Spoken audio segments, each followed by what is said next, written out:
नमस्कार, प्राइम मध्य प्रदेश देख रहे हैं। मैं हूं आपके साथ रामकृष्ण शुक्ला। शुरुआत करेंगे अहम और बड़ी खबर के साथ, जहां चुनावी प्रचार के लिए आज कांग्रेस नेता राहुल गांधी भिंड में जनसभा करने के लिए पहुंचे। जहां कांग्रेस के पूर्व अध्यक्ष राहुल गांधी ने जनसभा को संबोधित करते हुए देश भर की महिलाओं से बड़ा वादा कर दिया है। राहुल गांधी ने कहा कि देश में इंडी गठबंधन की सरकार बनते ही देश भर की महिलाओं को महालक्ष्मी योजना के तहत हर साल 1 लाख रुपए उनके बैंक अकाउंट्स में डाले जाएंगे। उन्होंने कहा कि देश की मौजूदा सरकार अगर देश के मात्र 22 उद्योगपतियों को करोड़पति बना सकती है तो हमारी सरकार देश की करोड़ों महिलाओं को लखपति बनाकर दिखाएगी। युवाओं को मिले और हिंदुस्तान को दुनिया की सबसे बेहतरीन trend workforce, readymade trend workforce मिले। अब किसान देख रहे मेरे लोग कह रहे हैं ये क्या कर दिया आपने? 1 लाख रुपए बच्चों को दे दिया, 1 लाख रुपए हमारे घर में मतलब महिलाओं को दे दिया। हमारा क्या होगा? आपका कर्जा माफ होगा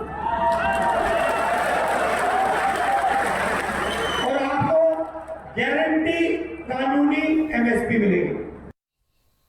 इंदौर लोकसभा सीट से कांग्रेस के उम्मीदवार अक्षय कांति बम का नामांकन वापस लेना चर्चा में बना हुआ है। उन्होंने अपना नामांकन ही वापस नहीं लिया, बल्कि साथ ही साथ कांग्रेस से नाता भी तोड़कर बीजेपी में वो शामिल हो गए। इसी बीच अपने बयानों से हमेशा सुर्खियों में रहने वाले पूर्व मंत्री और खुरई से भाजपा विधायक भूपेंद्र सिंह का एक बयान इंटरनेट मीडिया पर खूब वायरल हो रहा है। इस बयान में वो अपनी पार्टी बीजेपी पर ही गंभीर आरोप लगाते नजर आ रहे हैं।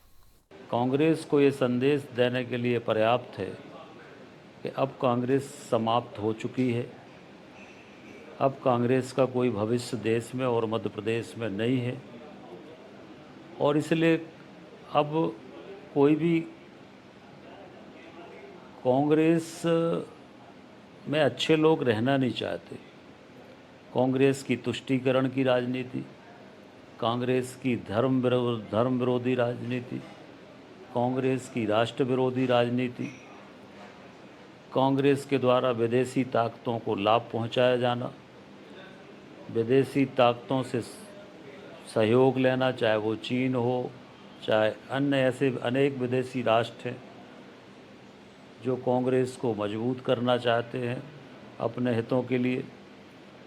देश की जनता ने अब पूरी तरह से देश में कांग्रेस को नकार दिया है और कांग्रेस की समझदारी इसी में है कि अब कांग्रेस घोषित रूप से अपनी पराजय स्वीकार करे।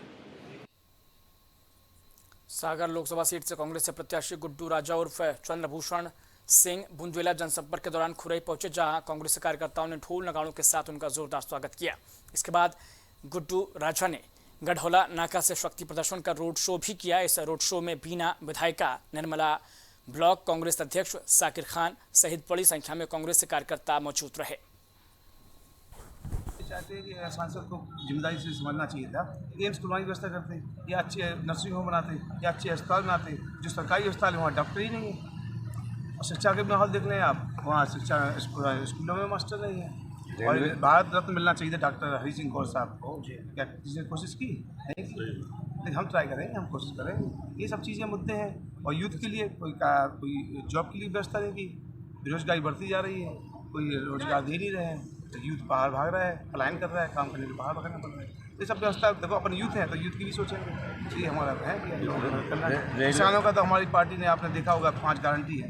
किसानों का कर्ज माफ़ किया जाएगा, महिलाओं को 1 लाख रुपये साल का दिया जाएगा, हर मजदूर को जो काम करने वाला है मनरेगा के तहत रोज प्रतिदिन 400 रुपये दिया जाएगा। तो कई ऐसी चीज़ें हैं जो जनता के हित में होगी। सागर लोकसभा चुनाव में चुनावी तपिश अपने पूरे चरम पर। ऐसे में सागर जिले के नरियावाली थाना प्रभारी कपिल लक्ष्यकार की कार्यप्रणाली सवालिया घेरे में है। दरअसल बीती 22 अप्रैल को भाजपा के कार्यकर्ताओं ने निर्वाचन अधिकारी को शिकायती पत्र लिखा था, जिसमें उल्लेख किया गया कि नरियावली थाना में पदस्थ थाना प्रभारी राजनीतिक पार्टियों और शराब माफियाओं से मिलकर काम कर रहे हैं। वहीं पिछले दिनों जगह जगह पोस्टर लगाए गए कि भाजपा के दलालों के साथ थाने में प्रवेश न करें। आदेशानुसार नरियावली थाना समस्त स्टाफ, जिससे भाजपा कार्यकर्ताओं में भारी नाराजगी जाहिर करते हुए निर्वाचन के समक्ष शिकायत की गई है, जिस पर सागर पुलिस अधीक्षक ने जांच कर 1 दिन के अंदर कार्रवाई करने के लिए जिला निर्वाचन कार्यालय में भेजने और निष्पक्ष चुनाव कराने की बात कही है। तो ये उसकी विधि अनुसार जांच कराई जा रही है। उसमें जो भी तथ्य सामने आएंगे उसके हिसाब से कार्रवाई की जाएगी और निष्पक्ष चुनाव सुनिश्चित किया जाएगा। ये कब तक कार्रवाई हो पाएगी? ये मुझे लगता है 1 दिन के अंदर इसकी जांच जो होकर आ जानी चाहिए और उसके बाद फिर ये रिपोर्ट हम आयोग को भेजेंगे जिला निर्वाचन अधिकारी के माध्यम से।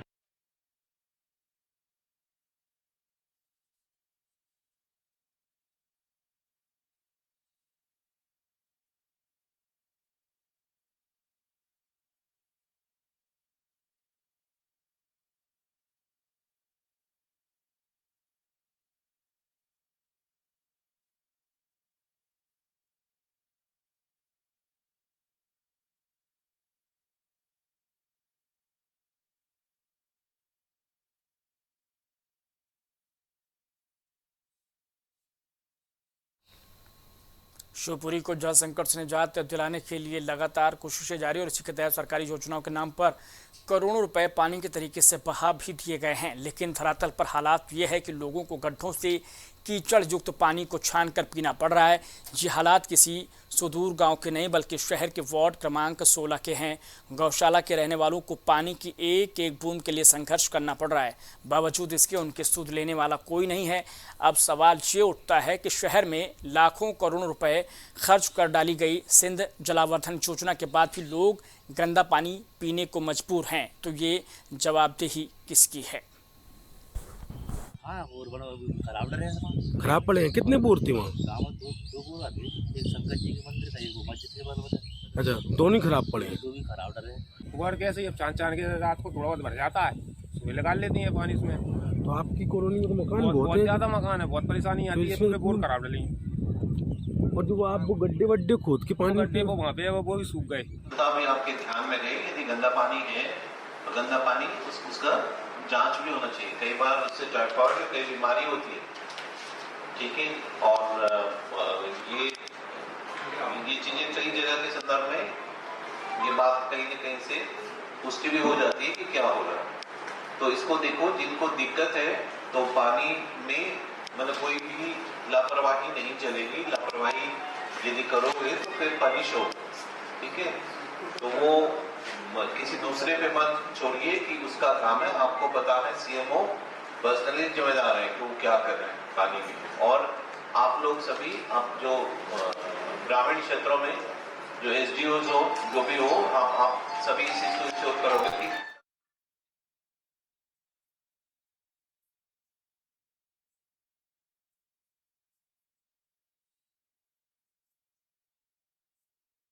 जिसके चलते थाना खजुराहो में पीड़िता के परिजनों ने शिकायत दर्ज कराई थी। वहीं पुलिस ने पॉक्सो एक्ट समेत विभिन्न धाराओं में मामला दर्ज कर आरोपी को गिरफ्तार कर लिया है। कल दोपहर के पश्चात वो रिपोर्ट करने आए। जैसे ही उन्होंने थाने पर रिपोर्ट की, मैं स्वयं वहाँ उपस्थित हुआ। उनके रिपोर्ट पर धारा 354 का और पॉक्सो एक्ट के अंतर्गत प्रकरण पंजीबद्ध कर विवेचना में लिया गया। पुलिस के द्वारा सक्रियता से कार्रवाई करते हुए तुरंत आरोपी को हिरासत में लिया गया और उसको गिरफ्तार करके आज माननीय न्यायालय में प्रस्तुत किया जाएगा। बच्ची की उम्र लगभग कितनी है? बच्ची की उम्र लगभग 10 वर्ष। डबरा में अशासकीय विद्यालयों के 5वीं और 8वीं के अधिकतर बच्चों को वार्षिक परीक्षा में अंग्रेजी, गणित और अन्य विषयों में फेल कर दिया गया, जिसकी शिकायत को लेकर आज सैकड़ों की संख्या में प्रभावित बच्चों ने अपने परिजनों और स्कूल संचालकों के साथ मिलकर बीआरसीसी ऑफिस का घेराव किया है और हंगामा भी किया है। इसके साथ ही परिजनों का आरोप है कि उनके नौनिहालों को जानबूझकर परीक्षा में फेल कर दिया गया, जिसका सीधा असर उनकी मानसिक स्थिति पर पड़ रहा है। 26% थे तो 25 किए थे, फिर भी मेरे 14 ही नंबर आए। 14 नंबर आए। हाँ। और आपके जैसे और ऐसे कितने बच्चे हैं जिनके ऐसा हुआ है? मेरी क्लास में थे 23 बच्चे, तो 17 बच्चों की सप्लीमेंट्री आई है। एक एक विद्यालय से 90% बच्चे फेल किए गए हैं। अब आप अंदाजा लगा लीजिए। मेरे विद्यालय से पिछले वर्ष 5वीं 8वीं में कोई बच्चा फेल नहीं था। इस बार 21 बच्चों में से 18 बच्चे, 24 बच्चों में से 16, 17 बच्चे फेल किए गए। 5वीं और 8वीं का जो परीक्षा परिणाम है काफ़ी कम रहा। इस कारण से कुछ अशासकीय विद्यालय में जो बच्चे पढ़ रहे थे उनके पालक आए थे। उनका कहना था कि हमें कुछ विषय में कम अंक प्राप्त हुए हैं, या तो हमारी विषय की कॉपी दोबारा से चेक कराई जाए अथवा हमें हमारी उत्तर पुस्तिका है उसकी फ़ोटोकॉपी प्रदान की जाए। द्वारा शासन की तरफ से अभी पुनर्मूल्यांकन का कोई आदेश प्राप्त नहीं हुआ है, लेकिन पालकों की मांग पर हमने आवेदन कलेक्ट कर रखे हैं। जो आप यहाँ पे अभी आज आवेदन जमा कर गए हैं उनके आवेदन हम डीपीसी कार्यालय को भेज देते हैं और मांग रखते हैं कि पालकों ने पुनर्मूल्यांकन कराने अथवा उत्तर पुस्तिका की फ़ोटोकॉपी प्रदान करने का आग्रह किया है। डबरा में ग्लोबल इंटरनेशनल स्कूल डबरा के छात्र छात्राओं ने मतदान जागरूकता को लेकर एक नुक्कड़ नाटक का आयोजन किया। इस नाटक का उद्देश्य मतदाताओं में पारदर्शी मतदान करने के लिए उन्हें जागरूक करना था। इस मौके पर डबरा नगर के सभी अशासकीय विद्यालयों के छात्र छात्राओं के अलावा शिक्षक भी मौजूद रहे।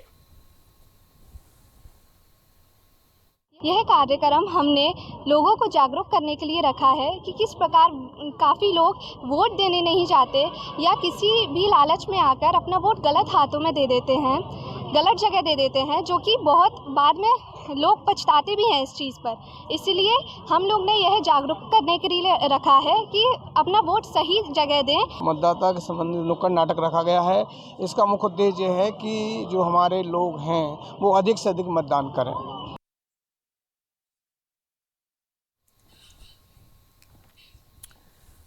मंदसौर जिले के दलौदा थाना पुलिस ने मुखबिर की सूचना पर एक कार से 6 लाख रुपए की कीमत का अवैध मादक पदार्थ डोडा चूरा बरामद किया है। मामले में पुलिस ने मौके से एक आरोपी को भी इसके साथ गिरफ्तार किया है, जिससे पूछताछ की जा रही है। आरोपी के खिलाफ एनडीपीएस एक्ट के तहत एफआईआर दर्ज कर कार्रवाई की जा रही। वहीं जब्त डोडा चूरा की कीमत करीब 6 लाख रुपए बताई जा रही है।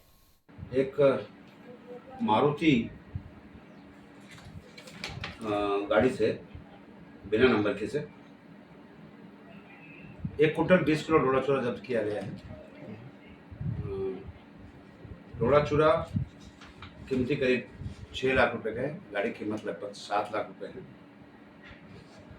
पुलिस टीम द्वारा एनडीपीएस के प्रावधानों का पालन करते हुए कार्रवाई कर जब्ती की कार्रवाई की गई है। आरोपी का नाम है बलराम, पिता नारायण, निवासी शिमले हीरा। एक ही आरोपी। विवेचना चल रही है। हाँ, विवेचना चल रही है। आगे जो भी कंडीशन बनती है विवेचना के आधारों पर आगे जितने आरोपी होंगे। तो मंदसौर की भैंसोदा मंदी चौकी पुलिस को मुखबिर की सूचना पर बड़ी सफलता हाथ लगी है, जहां कुंतल खेड़ी के पास पुलिस ने ट्रैक्टर ट्रॉली से धनिया के बोरे के नीचे छुपा कर रखा अवैध मादक पदार्थ डोडा चूरा बरामद किया है। पुलिस की इस कार्रवाई में एक आरोपी राजेश पाटीदार को गिरफ्तार किया गया है। वहीं ट्रैक्टर ट्रॉली और डोडा चूरा की कीमत 18 लाख रुपए बताई जा रही है।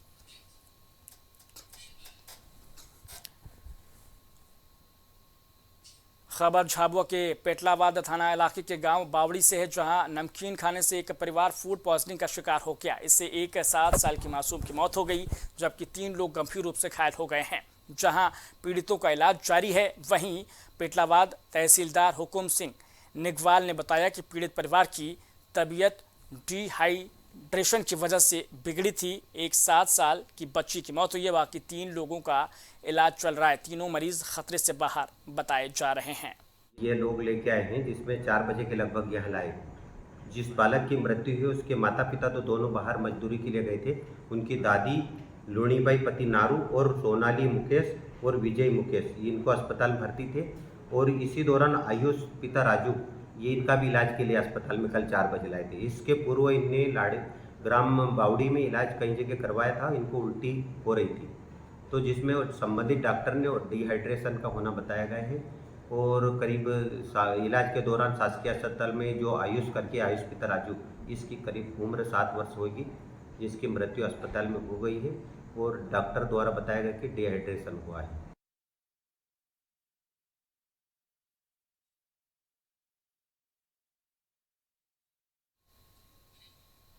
तो देखिए, लगातार इस बीच हम आपको मध्य प्रदेश की खबरों से रूबरू करा रहे हैं और मध्य प्रदेश की इन खबरों के बीच में अनियंत्रित होकर एक ट्रैक्टर नहर में जा गिरा है। पांडुरना का ये मामला है जहां हादसे में ट्रैक्टर चालक की मौत हो गई है और ये दर्दनाक हादसा हुआ है। ट्रैक्टर से खेत में जोतने जा रहे किसान का ट्रैक्टर अनियंत्रित होकर गिर गया था नहर में। इस घटना में ट्रैक्टर चालक करण चौधरी की मौके पर मौत हो गई, तो वहीं ट्रैक्टर पूरी तरीके से चकनाचूर हो गया। वहीं घटना की सूचना पाकर मौके पर पहुंची पुलिस ने शव को कब्जे में लेकर पोस्टमार्टम के लिए भेज दिया है।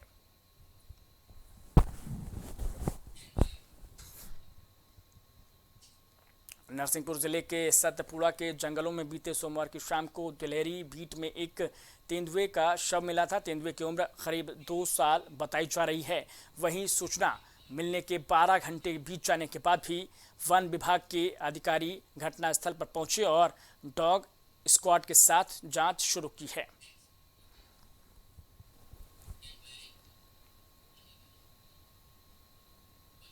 दमोह के बटियागढ़ थाना इलाके के गुगरा कला गांव में कुछ दिनों पहले देव सिंह लोधी की गर्दन काटकर हत्या करने के बाद शव को जमीन में दफनाने के मामले में पुलिस ने बड़ा खुलासा किया है। आरोपी की पत्नी से मृतक के अवैध संबंध होने के शक के चलते उसने इस हत्याकांड को अंजाम दिया था। वहीं पुलिस ने आरोपी को गिरफ्तार कर लिया और उसे न्यायालय में पेश किया है।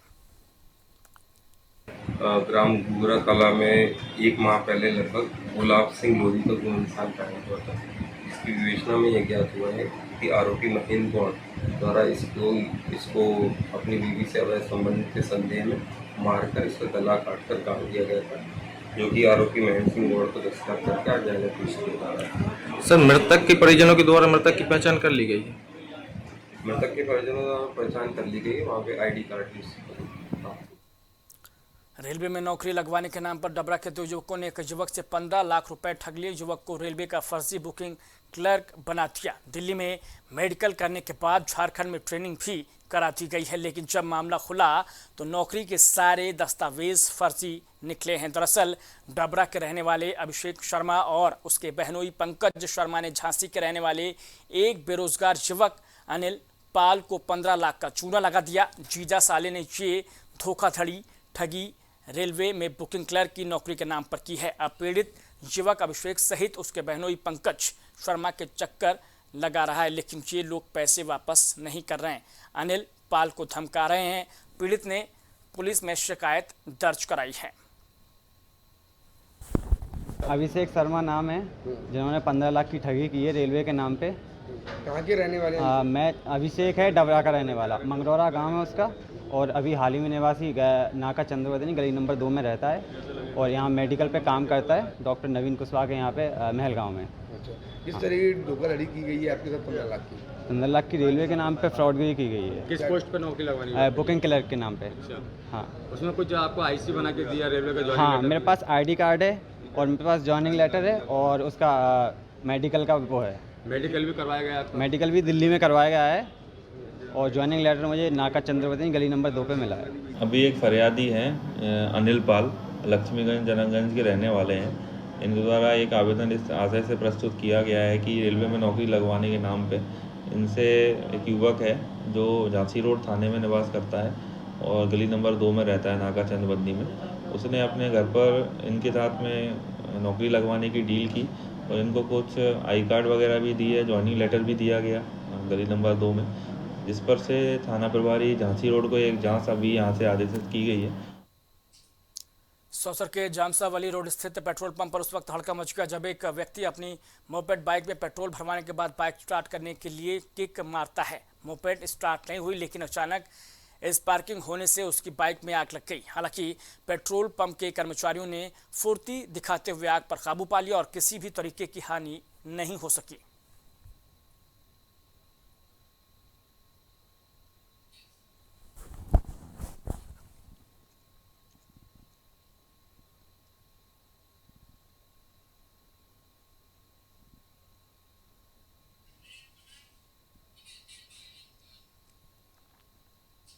अब रुक करते हैं छत्तीसगढ़ की खबरों की ओर, जहां अंबिकापुर से ये बड़ी और अहम खबर आप तक पहुंचा रहे हैं। और इस खबर में केंद्रीय गृह मंत्री अमित शाह का ST/SC वर्ग के आरक्षण समाप्त करने वाला वीडियो सोशल मीडिया पर वायरल हो रहा है, जिसकी शिकायत करने कृषि मंत्री रामविचार नेताम अंबिकापुर के कोतवाली थाना पहुंचे। शिकायत करने के बाद रामविचार नेताम ने मीडिया को बताया कि दरअसल इस वायरल वीडियो को एडिट किया गया है। वीडियो को तोड़ मरोड़ कर पेश किया जा रहा था कि लोकसभा चुनाव में भाजपा को बदनाम किया जा सके।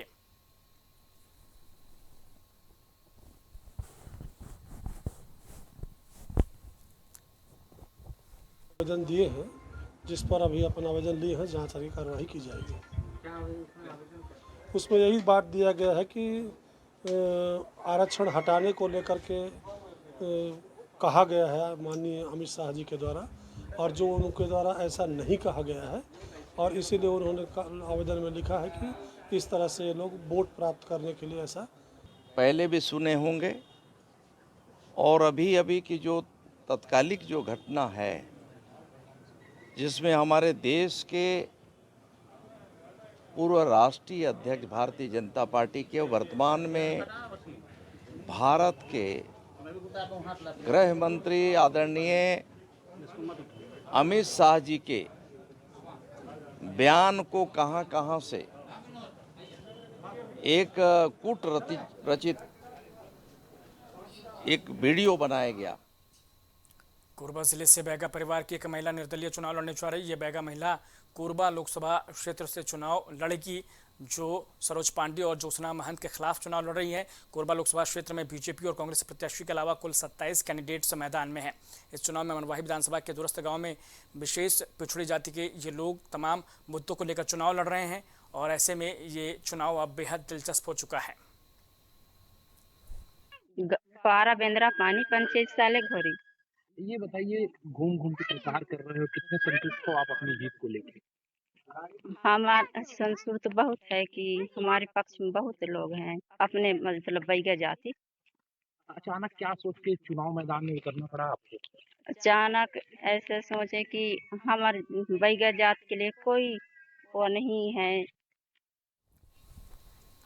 कांग्रेस प्रदेश प्रभारी सचिन पायलट का कल सरगुजा लोकसभा क्षेत्र में 2 दिवसीय दौरा है, जहां सचिन पायलट सरगुजा और सूरतपुर जिले में कई चुनावी जनसभा को करेंगे, और इसके साथ ही वो देखिए तमाम तरीके से अपने चुनावी अभियान को आगे भी बढ़ाएंगे।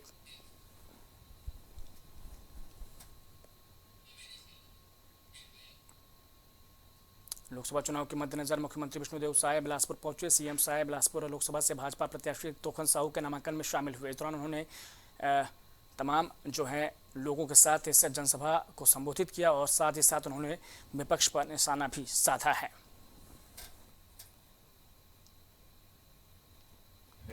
राहुल आए हैं कि जो है कि गरीब महिलाओं की लिस्ट बनाई जा रही है और उनके खाते में प्रतिवर्ष 1 लाख रुपए दिया जाएगा। दूसरा, ये बात कही जा रही है कि आरक्षण खत्म करने की बात बीजेपी की ओर से कही जा रही है, आज उन्होंने कहा है। ये क्या सच्चाई है, इस पर क्या बोलना चाहिए? उनकी बात बिल्कुल असत्य है, कोई सत्यता नहीं है। वो लोग मुद्दा विहीन हो गए हैं और देश की जनता का विश्वास खो चुके हैं, छत्तीसगढ़ की जनता का विश्वास खो चुके हैं। अब वो 1 लाख का फार्म भरा लें चाहे 5 लाख का फार्म भरा लें, छत्तीसगढ़ की जनता उनकी बातों पर विश्वास करने वाली नहीं है। कहें कि 5 साल सरकार के रूप में उनको देख चुके हैं। 2018 के चुनाव में जो 36 वादे किए थे और 5 साल में उन 36 वादों का हसर क्या हुआ, छत्तीसगढ़ की जनता अच्छे से। खबर मुंगेली से, जहां आंगनबाड़ी सहायिका भर्ती में गड़बड़ी का मामला लगातार तूल पकड़ता जा रहा है। इस मामले में करीब 2 महीनों पहले कांग्रेसियों ने मुख्यमंत्री के नाम ज्ञापन सौंपकर कार्रवाई की मांग की थी, लेकिन 2 महीने बीत जाने के बाद भी ये मामला ठंडे बस्ते में चला गया है। वहीं कांग्रेसियों ने कार्रवाई नहीं होते हुए अब आंदोलन करने की चेतावनी दी है, और प्रशासन को ये चेतावनी देते हुए कांग्रेस पदाधिकारी और कार्यकर्ताओं ने मुख्यमंत्री के नाम कलेक्टर को ज्ञापन सौंपकर 7 दिनों के भीतर मामले की जांच कर दोषियों पर कार्रवाई की मांग की है।